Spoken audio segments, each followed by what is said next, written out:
with me to produce a report in accordance with the terms of reference which we were given. And we did that. And what was our thanks for doing that? Our thanks for doing that was to receive complete indifference from the government, and finally for the Taoiseach to stand up in Dáil Éireann and give the message that if somebody wanted to do something about this, he would not stand in its way. That's the present Taoiseach.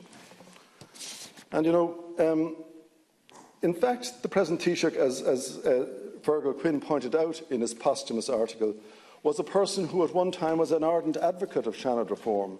In 2007, when he was an earnest TD only 3 months in office, he issued a press release announcing that he had conducted a survey of nominating bodies which play a key role at Seanad elections. He suggested that his, quote, survey exposes the urgent need for Seanad reform, and went on to suggest that this should be the last time the Seanad is elected in this way. Those are the words of the young tyro entering into the political domain. But now we see a very different Taoiseach, a man who languidly and disgracefully stands there and says, if somebody wants to do something about this, let them do it.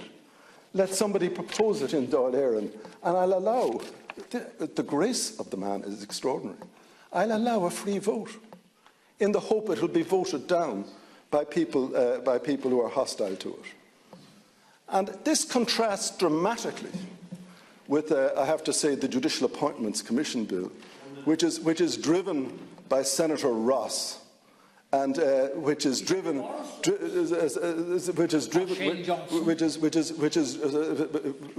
by Minister Ross, and which is the government bows down in acceptance of against the muted hostility of its members in this House, as explained to the media. Now, I don't expect Catherine Zappone to resign in protest about the way that the government has shabbily treated this issue.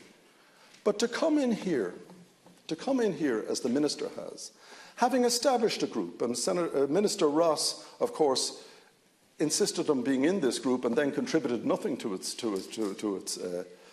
proceedings, except to try and obstruct my being made chairman of it. He made no constructive suggestions on the subject whatsoever at any point that I can recall.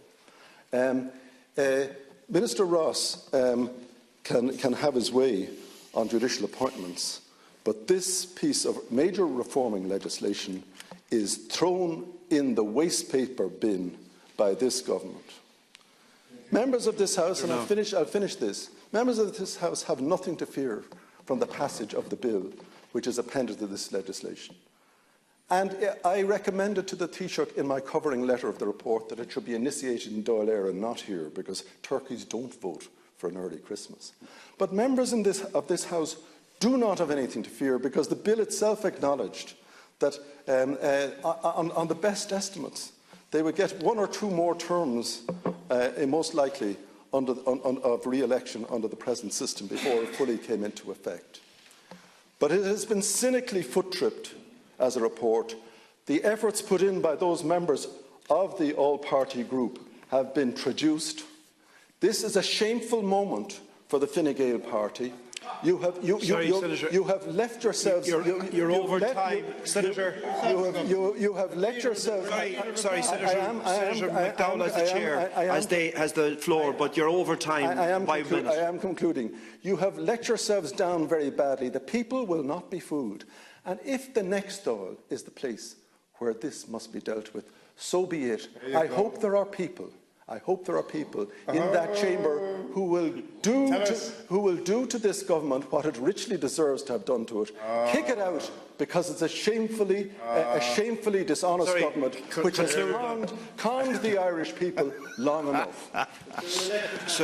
Senator Buttimer, you have the floor. Thanks very much, Catherine. Can I welcome the Minister to the House? And I was going to open my remarks with Enda Kenny's remarks to the House in 2013. I come in peace, not in war. But after hearing the clarion, rabble-rousing rendition of "I'm a candidate in Dublin South East" by Senator McDowell, I fear that the platform for the next general election has just begun. And I know